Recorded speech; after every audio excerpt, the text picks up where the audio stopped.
Bom, como eu já falei, nossa ilustre convidada já está aqui no Revista da Cidade de hoje, a quem eu agradeço a presença. Obrigada pela presença de novo, prazer. Silvia. É um prazer, Regina, estar aqui com você. Você é tão alto astral, a Ana com as notícias, dá aquela adrenalina, assim, a gente começando o dia com todas essas informações, eu adoro. É importante, necessário, né, Silvia? A gente não pode ficar a par das coisas. E é bacana a gente ter uma visão crítica também das notícias que a Ana dá, das informações que você debate aqui. Eu acho que a população brasileira gosta de se posicionar e muitas vezes não tem as informações para isso. Então é importante programas como esse para a gente poder esclarecer ou debater ou dar opinião, e o povo em casa faz a sua própria opinião, mas é importante ouvir outras opiniões para ter a sua opinião, não é? Vamos pensar juntos, né? E vamos falar hoje, principalmente, dentre tantos assuntos, é o que a gente estava falando aqui, tem tanto assunto nesse país para a gente conversar que a gente tem que dar uma selecionada, uma peneirada. Essa coisa dos haitianos, é ridículo isso que está acontecendo, quer dizer, é um absurdo. Como é que um estado como o Acre manda um ônibus cheio de imigrantes, sem pai nem mãe, sem documento, ele fala, sem se nada. vira aí, não, vê o que vocês fazem com eles que a gente não sabe o que fazer. O prefeito Haddad, que é do mesmo partido, aliás, do prefeito do Acre, tem que receber esse povo todo, tá louco da vida, com razão, porque não tem estrutura de uma hora para outra para receber esses imigrantes. E olha, o Brasil só está começando a viver esse problema com imigração, ilegal, vamos dizer. Que o mundo está olhando para o Brasil como uma possibilidade de um lugar para de fato, a gente precisa de mão de obra, de fato, os imigrantes são bem-vindos. São Paulo é um estado feito de imigrantes, eu acho que tem que haver colaboração entre os estados, mas calma lá, quer dizer, acho que tem que haver a coisa tem que ser um pouquinho mais organizada. A gente não consegue dar conta dos moradores de rua que estão vivendo a míngua na cidade de São Paulo, que não para de crescer a população de rua, né? Quer dizer, não estamos conseguindo. Mas não quer dizer que a gente não esteja aberto para imigrantes. Claro. Acontece que não pode um governador do estado mandar um monte de gente como se fosse um monte de pacote de açúcar para cá e para lá, de qualquer jeito. Tem que haver. Um absurdo, o estado de São Paulo pode absorver mão de obra, né? Quer dizer, tem como absorver mão de obra estrangeira, né? Mas o problema é que tem que ser feito de uma maneira legal e direita. Uma coisa que eles não sabem fazer que é gestão e planejamento. E respeitando esses próprios imigrantes, eles estão sendo jogados, você viu a condição que eles estão? Está tudo errado. Tudo errado mesmo. Bom, vamos falar em coisas erradas? Continuando a falar em coisas erradas. A gente teve a oportunidade de assistir uma entrevista que o ex-presidente Lula deu para uma rede de televisão portuguesa, uma jornalista muito bonita, por sinal, e ele disse algumas coisas ali que, na opinião de muita gente, são coisas extremamente equivocadas. A gente separou alguns trechos dessa entrevista para justamente comentar sobre isso aqui no programa, né? Primeira coisa que ele falou é a respeito do mensalão. A gente tem esse trechinho aí, diretor? Vamos soltar. Mensalão, o tempo vai se encarregar de provar de que o mensalão você teve praticamente 80% de decisão política e 20% de decisão jurídica. Os homens da sua confiança estavam envolvidos? Veja, não se trata de gente da minha confiança. Sabe, tem companheiro do PT preso, eu indiquei 6 pessoas da Suprema Corte que julgaram, sabe? E eu acho que cada um cumpre com o seu papel.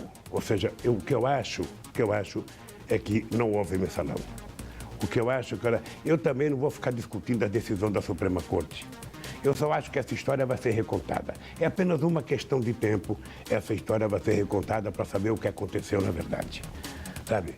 Eu acho que tem muita coisa para ser contada sobre esse processo, porque esse processo foi um massacre que visava destruir o PT.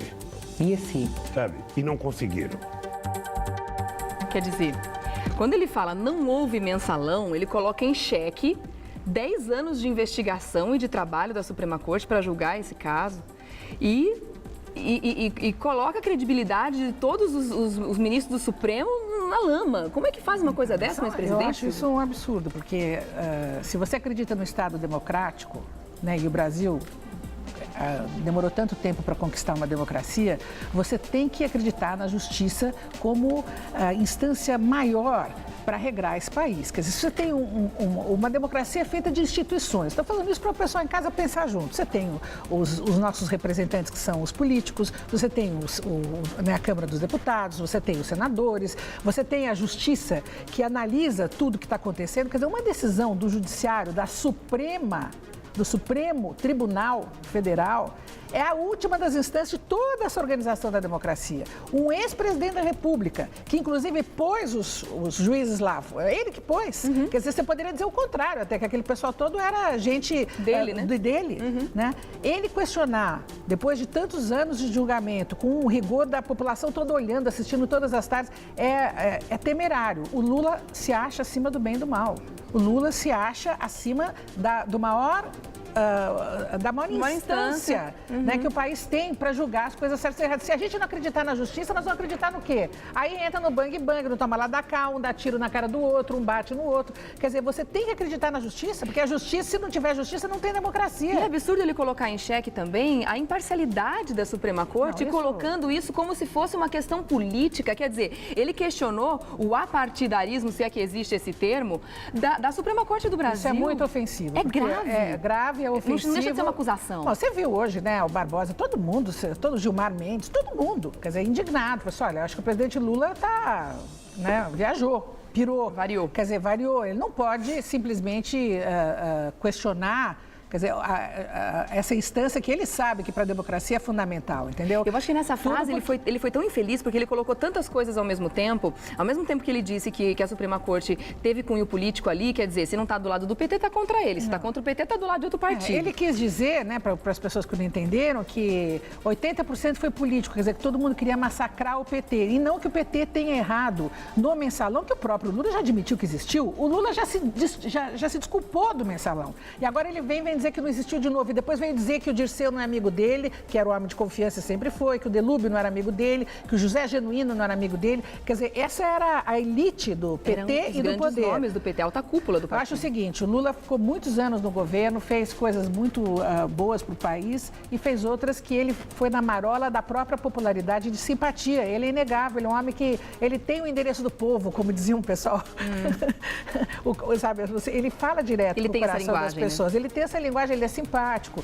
Então, durante muito tempo, nada colava no Lula. Mas eu acho que agora está ficando complicado. Quer dizer, ele tirar o corpo do mensalão e começar a acusar a justiça, eu fico com medo. Fica aparecendo essas histórias de Venezuela, sabe? Começa a se identificar mais com países da América Latina que acreditam mais em regimes autoritários do que em regimes democráticos, como nós brasileiros queremos e acreditamos e lutamos muito para ter, inclusive o próprio Lula, né? Agora, o que tem por trás aí, eu acho que é toda uma questão política, né? E eu acho que a eleição para presidente da República está aí e nós vamos falar disso já, né? Tá. Bom, durante a entrevista, várias situações foram pontuadas, inclusive a situação econômica do Brasil, as relações de comércio exterior com outros países e tudo mais. Dentro da nossa política econômica, ele disse que tiveram grandes avanços durante o momento em que ele esteve na presidência, e agora a Dilma pegou o pior momento da crise, por isso que ela não conseguiu dar essa continuidade aí no crescimento econômico que ele promoveu, segundo ele mesmo, durante a entrevista, que se produzia 1 milhão de carros, hoje se produz 3 milhões. Aí a entrevistadora perguntou se isso de repente não gerou um outro problema, né? Porque a gente não tem mais onde colocar carro aqui no Brasil, né? As ruas, o crescimento da estrutura que precisa para abranger esse crescimento econômico não está acompanhando da mesma forma. E ele sempre escapando, saindo pela tangente. Ele chegou a comentar que isso é um problema bom. Eu me lembro bem desse pedaço da entrevista. Ele falou, não, mas isso é um problema bom para a gente resolver. Você acha que existe problema bom, Silvia? Não, eu acho que existem problemas bons. Quando você fala assim, olha, está sobrando dinheiro, não sei onde aplicar, esse é um problema bom, né? O que eu faço com o meu dinheiro, por exemplo? Quando está sobrando. Quando está sobrando. Tem problemas que são problemas mais fáceis de serem resolvidos, acho que é isso que o presidente Lula quis dizer. E tem problemas mais complicados. A questão da indústria automobilística, por exemplo, é um problema grande pelo seguinte, se de um lado as ruas estão lotadas de carro, como você está falando, de outro lado, essa crise da indústria automobilística é muito grave, porque ela é o âmago de uma indústria que tem um monte de outras indústrias penduradas nela. Por exemplo, propulsora, né? Ela tem. Se você deixa de produzir um carro, você deixa de produzir o vidro daquele carro, a autopeça daquele carro, as pessoas que trabalham naquilo ali. Então vai diminuindo, quer dizer, aumentando o buraco da situação econômica. Então, cada carro que você vende a menos, você está tirando emprego e é um setor muito importante. A gente fica muito refém, né, da indústria automobilística, infelizmente. Infelizmente, mas é uma indústria forte no país. O que não quer dizer que a gente tenha que consumir todos os automóveis do país. A gente pode exportar esses automóveis, né? A gente pode fazer outras coisas com esses automóveis como se fazia no passado. A questão do transporte público é uma, a questão da indústria automobilística é outra. Acho que são duas coisas diferentes. Uhum. Bom, a gente tem mais um tópico para comentar e a gente tem até os dizeres dele para colocar na tela aqui. Vamos colocar, diretor? Mais um trecho da entrevista? Pode soltar?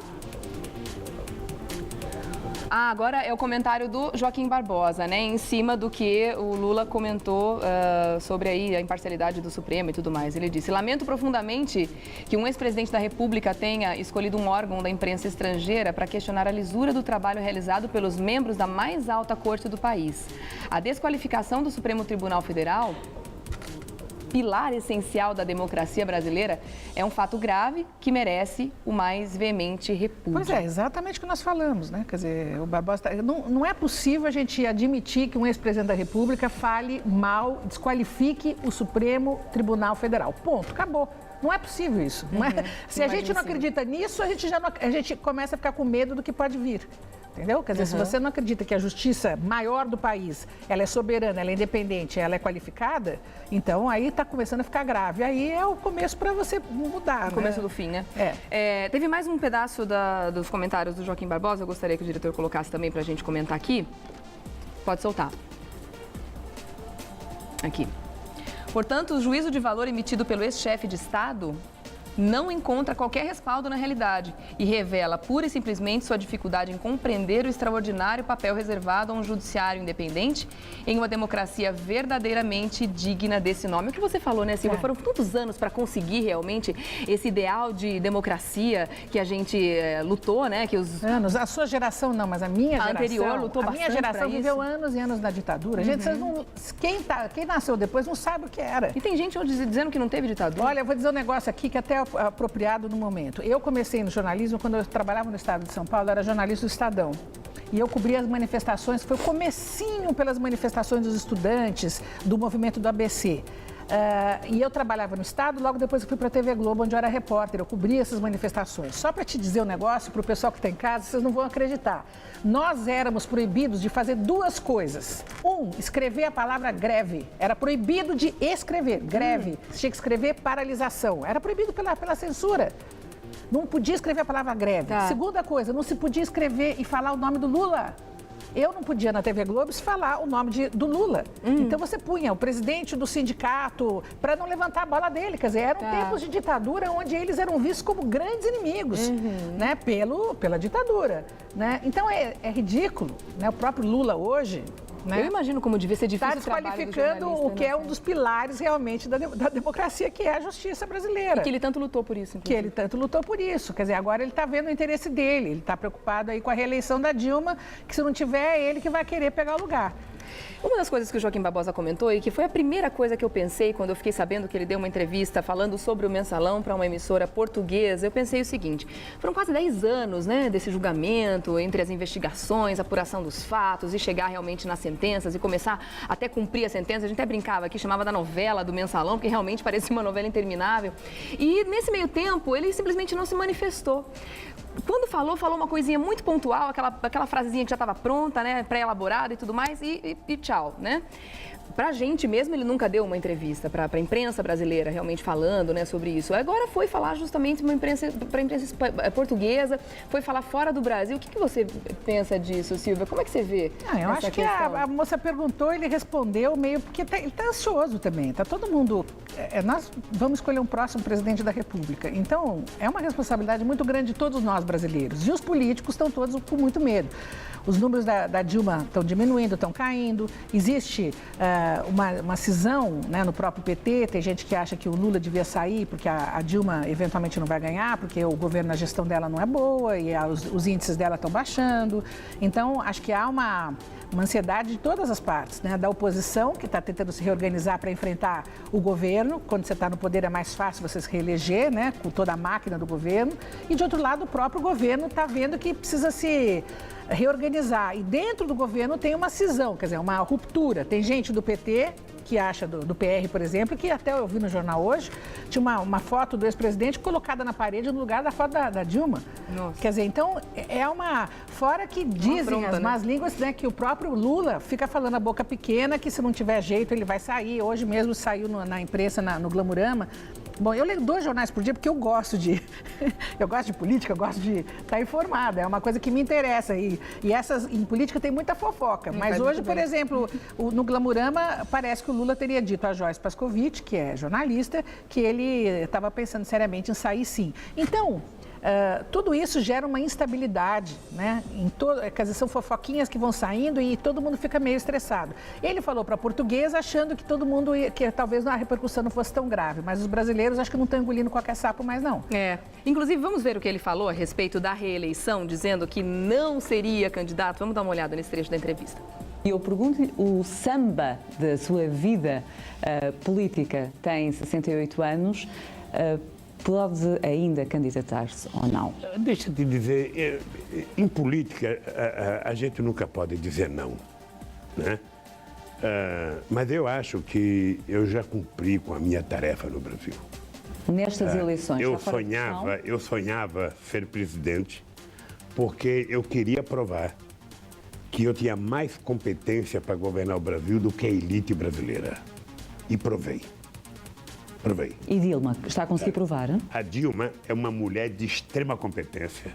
É a primeira vez que uma mulher governa um país do tamanho do Brasil. Mas está a sofrer muita contestação. E a Dilma é uma mulher muito competente. E está abaixo de si nas sondagens. Não, mas veja... E quando estamos a 5 meses das presidenciais, até que ponto é que isso pode ser penalizador ou não? Mas ela vai ganhar as eleições. As sondagens ela vai ganhar as eleições, ela vai crescer. Mas Lula da Silva estaria bem à frente. Não, mas o Lula da Silva não é candidato, então o Lula não da vai Silva ser. não conta, eu não vou ser candidato, querida. Quer dizer, ele foi categórico em dizer não vou ser candidato, mas ao mesmo tempo ele deixa uma portona enorme aberta no começo da resposta dele, dizendo que nunca se pode dizer não ou nunca se diz nunca na política brasileira. Ele foi contraditório, né? Não, mas ele todo político, não é só o Lula não, é todo mundo. Todos eles falam que não até dizer sim, não. O Lula pode vir já dizer, não, a presidente Dilma pediu muito, que ela está muito cansada, está doente, quer estar com o netinho, qualquer desculpa que ele der, aí ele vai querer voltar nos braços do povo. E é lógico que o povo brasileiro tem uma memória, não do Lula, mas da época que o Lula estava governando o país, que foi uma época que internacionalmente era muito favorável para o Brasil. Sabe, o Brasil realmente estava num momento internacional que era muito favorável para a nossa economia. A Dilma certamente pegou um período pior, mas isso não justifica também o fato da má avaliação dela. Né? Não justifica. Ela, como gestora, desapontou muita gente. Ela infelizmente, sabe, essa história da Petrobras, tem várias coisas que ela não tem como defender. Enfim, não é fácil mesmo governar o Brasil, um país de tantos contrastes, de tanta necessidade, sabe, é um país... Agora você vê, nós vamos ter a Copa, uma oportunidade maravilhosa, que podia ser uma oportunidade da gente mostrar o nosso amadurecimento. Infelizmente, a gente está todo mundo, né, com esse negócio na garganta, vendo que se gastou mais do que precisava, vendo que a estrutura não vai ser suficiente para atender todos os turistas que virão ao Brasil. Hoje o Nizam Guanais escreveu um artigo no jornal que eu adorei. Eu não sei se você teve tempo de ler, que você pega cedo aqui, mas eu tive tempo de ler o Nizam hoje. Ele falou uma coisa incrível. Ele falou, olha, a vocação de turismo do Brasil é assim, o turismo é uma indústria de emprego, de negócios, que o Brasil tinha que mergulhar de cabeça. E nós não estamos fazendo isso. Concordo. Vai vir a Copa aqui, tem essa coisa toda atrapalhada. Uma oportunidade fantástica. Mas nós temos a maior costa, uma das maiores costas do mundo, com as praias mais lindas do mundo. A gente não tinha que ter um Trancoso, a gente tinha que ter a costa inteira brasileira cheia de lugares lindos e irresistíveis. Nós temos Pantanal, nós temos um monte de lugares maravilhosos no Brasil, nós temos a Amazônia. Uma das maiores tendências hoje do mundo é o turismo ecológico e o Brasil não está se organizando com infraestrutura para tirar partido disso. Isso podia ser a nossa maior entrada de grana, como é, por exemplo, na Espanha, como é na França, Paris. Você pensa que esses lugares vivem do quê? Vivem de turismo. E nós aqui com esse monte de coisa para vender, estamos aí, sabe, fazendo puxadinha em aeroporto, sabe, se desorganizando, gente. Sabe, eu acho que tinha... O Nizam falou isso hoje, assim, eu fui lendo, falei, meu Deus do céu, como é que nós vamos ter... traduziu bem, né? Uma oportunidade de ter Copa do Mundo, Olimpíadas, para mostrar o Brasil para o mundo inteiro e nós vamos mostrar tudo mequetrefe. É ridículo ainda gastando mais do que precisa e ainda não recolhendo os benefícios que essa oportunidade poderia nos dar.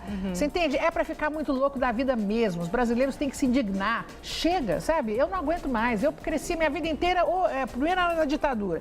Depois veio a democracia, eu já achei que agora a gente era a bola da vez. Aí, de repente, recolhe a bola no saco. E sempre achando que a coisa vai melhorar. Sempre aquela esperança, né? Sabe? O Brasil é o país do futuro, aquela história que a gente ouve desde difícil. Criança. Olha, uma democracia... Agora, a gente não deve perder de vista que o importante é se manter um Estado democrático. Porque se não tiver democracia, a gente não consegue manter o rumo. Se você tem um Estado autoritário, aí você perde o rumo, como nós ficamos 30 anos em ditadura sem uma eleição. Para quem não sabe, para quem não lembra. É importante a gente nesse momento. E para quem não viveu.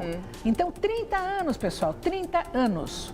Sabe o que é? 30 anos sem eleger um prefeito, era tudo nomeado, tudo na base da politicagem. Por isso que nós temos ainda essa herança de políticos ruins. entendeu? Porque nós tivemos 30 anos de ditadura, até melhorar a coisa demora.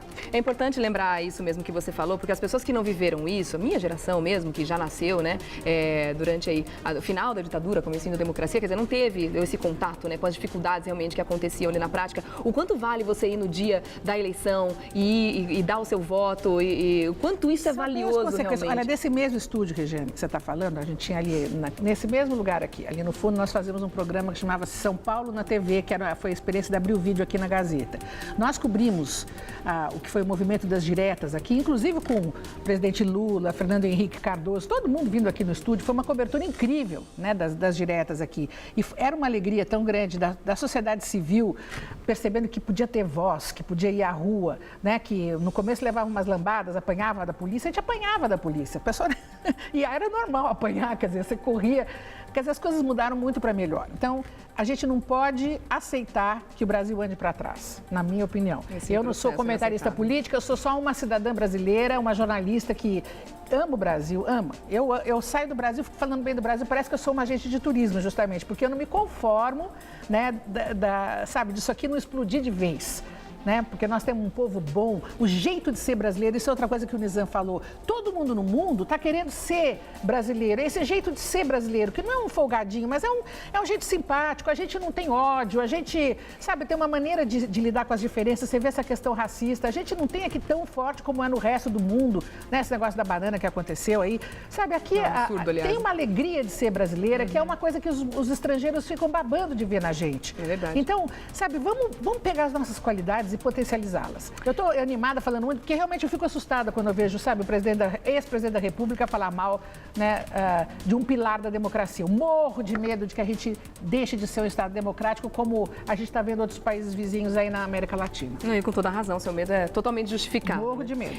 Ainda falando sobre esse racha dentro do partido, Dilma e Lula, né, a gente está vendo essa briguinha interna, inclusive a capa da Veja dessa semana, falando sobre a ala que tá, do PT que está ao lado do Lula, os poucos que ficaram ali ao lado da Dilma, mas tem muito mais gente contra ela. Você acha que isso faz parte do joguinho político para sentir da população? O que a população está querendo nesse momento? Ou isso está acontecendo de fato? Isso faz parte do jogo político explícito de uma corrente dentro do PT. O PT, como todo partido político, tem grupos dentro dele. Grupos mais à esquerda, grupos mais à direita, grupos mais... Então, os partidos políticos, eles se movimentam internamente, não é? Inclusive, eles acusam a Dilma de não ser totalmente PT de coração. Não, né? Eu acho que ela é brisolista, que ela faz uma política meio como o Brizola fazia, o que não deixa de ter certa razão, né? E eles estão com medo de que essa administração da Dilma vá para o buraco e que, então, eles percam o poder. Então, o que está acontecendo? Eles têm medo de perder para o Aécio e Campos, que podem eventualmente se juntar no segundo turno. Tem todo um monte de parcerias aí que estão sendo planejadas já pelos políticos. Agora, dentro do PT há uma cisão. Esse PR, que é esse partido, está querendo que o Lula volte e seja ele o candidato para não ter erro. Realmente, imagino que se o presidente Lula sai como candidato, fica um candidato bem imbatível, porque a gente tem a lembrança daqueles tempos, né? Mas, a presidente Dilma ficou muito brava com isso. Agora, eu não sei até que ponto o Lula mesmo não está por trás disso. Então, ele faz cara de santo na frente, mas por trás ele fica estimulando esses outros grupos dentro do PT a minar a candidatura da Dilma. Vai saber. Aí eu já não posso dizer nada. Mas que tem uma briga interna, tem, tá claro, tá nos jornais. Tá certo. Tem mais um trecho da entrevista que o Lula deu a essa rede de televisão portuguesa, falando a respeito das manifestações. Vamos ver a opinião dele, olha só.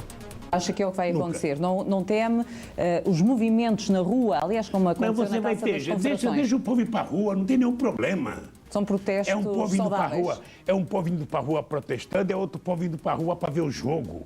O que importa é que nós temos que garantir. Um aumento de violência. O que importa é que nós temos que garantir tranquilidade aos jogadores. Não é qualquer. Conseguir. Não o Brasil está preparado para receber a Copa. Não é qualquer momento que a gente pode receber no Brasil um Cristiano Ronaldo, um Messi, um Neymar. Não é qualquer momento que a gente pode receber essas figuras importantes. Para receber a Copa. Então essas pessoas vão ter tranquilidade, vão jogar em campos maravilhosos, vão ser tratados de forma carinhosa.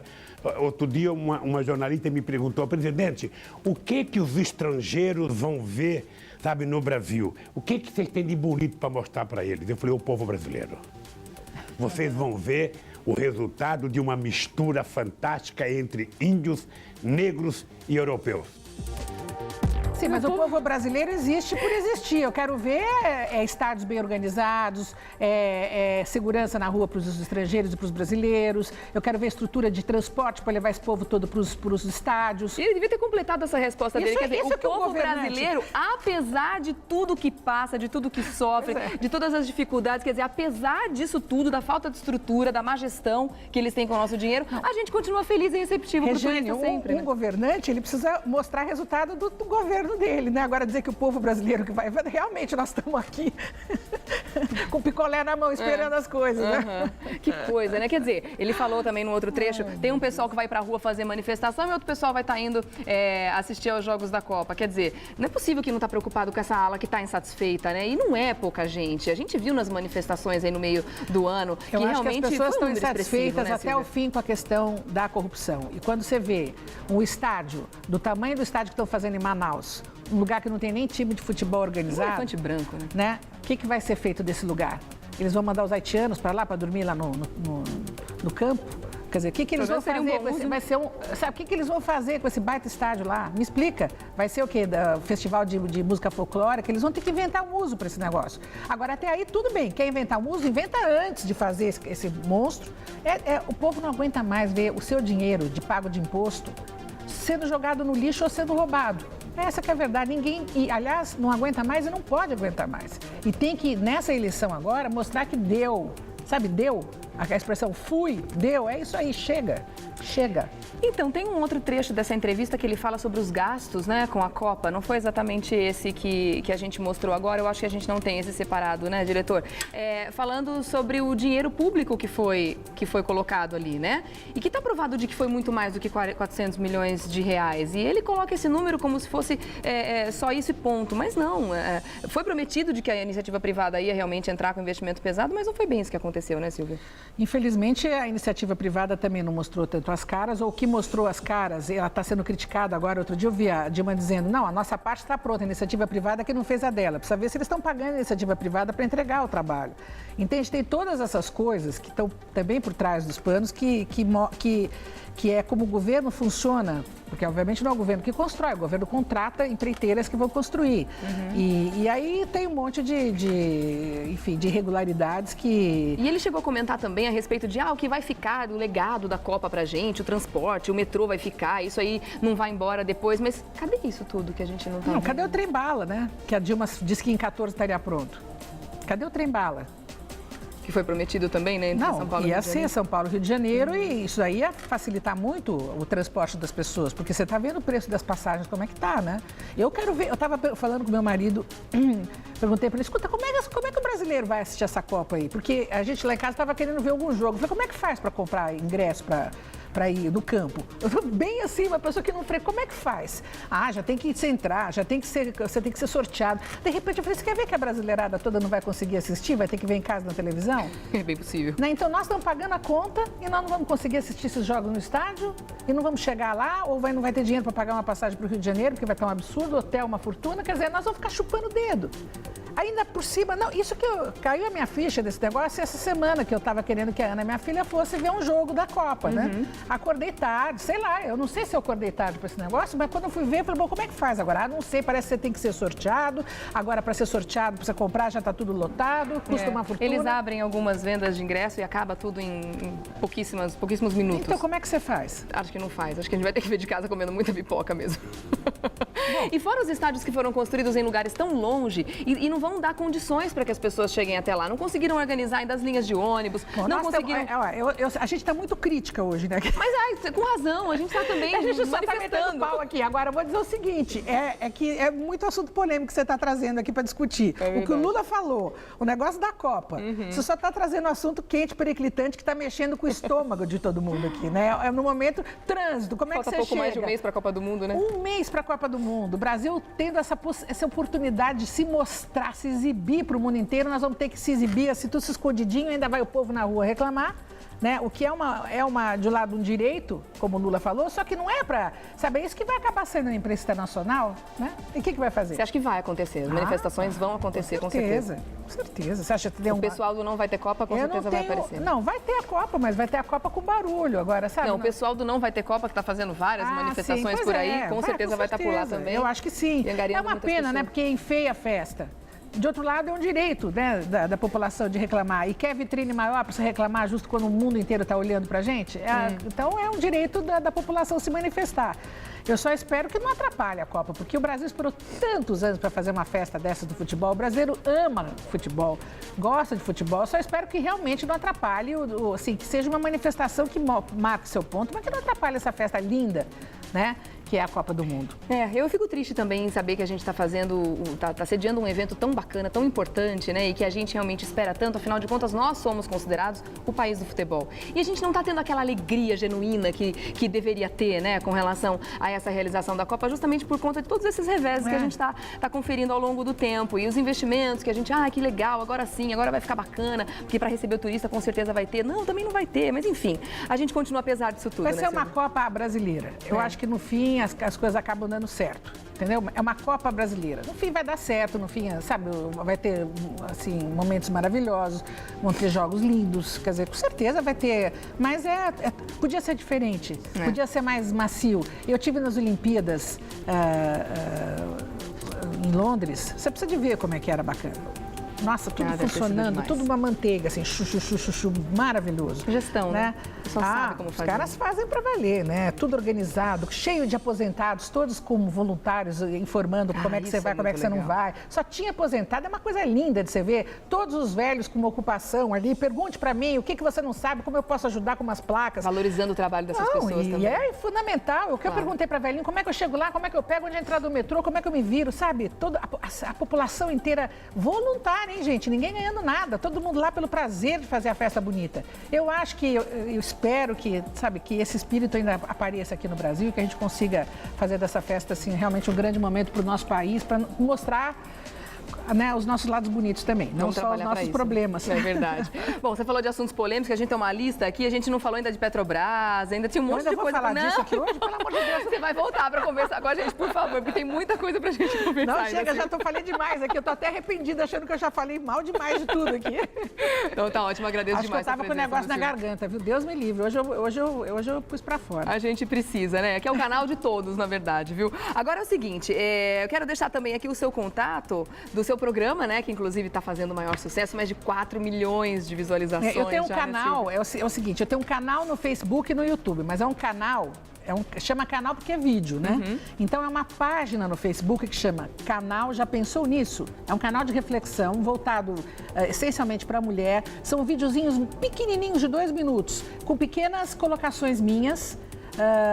E aí, o bacana de ser no Facebook é que você pode interagir, conversar comigo ali. Você comenta, fala sobre aquele coisa e eu respondo, eventualmente, curto. Então, tá dando maior pé, porque é um negócio que eu gosto de falar, de comportamento, né? É raro me ver falando de política assim, mas também já fiz muita cobertura política, mas enfim, esse canal no Facebook, chama Canal Já Pensou Nisso, já deu mais de 4 milhões de views. Cada vídeo dá 200 mil views, 250 mil views. Maravilha. Não, é um negócio que nem eu acredito. Eu não sei como é que tá. Sabe, é incrível esse negócio de internet. Não, é maravilhoso e todo mundo sente muita saudade de você. Aquela vez que você esteve aqui, junto com aquele time maravilhoso, a gente falando a respeito da mulher, das conquistas do Dia da Mulher. A repercussão foi maravilhosa, a gente sente o carinho que o público tem com você. Obrigada. E claro que não poderia ser diferente também no mundo virtual e na internet, obrigada, né, Silvia? Obrigada pela Essa credibilidade pelo de tantos anos, né?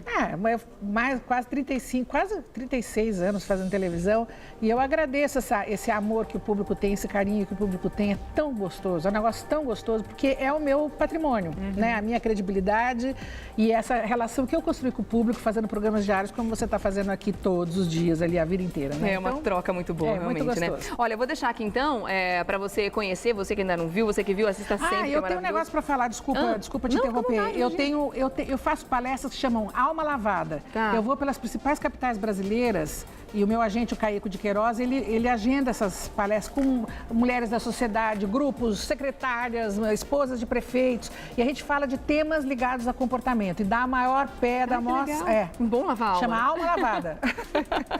Muito legal. legal. Então, o contato pelo telefone é o Caico de Queiroz, é isso? Caico, é. É o telefone 5054-2606 para as palestras, né? 5054-2606. E o canal Já Pensou Nisso no Facebook. Você acessa facebook.com/canal JPN, de Já Pensou Nisso, canal JPN. Obrigada mesmo. Imagina, o convite um prazer. Tá super aberto para você voltar. Pode chamar que quando eu tiver com coisa na garganta, eu venho aqui desabafar. Soltar pra gente, por favor. Obrigada, Silvia. Obrigada a você, viu? Bom feriado. Obrigada. Até. Tchau, tchau. Tchau. Muito bom, né?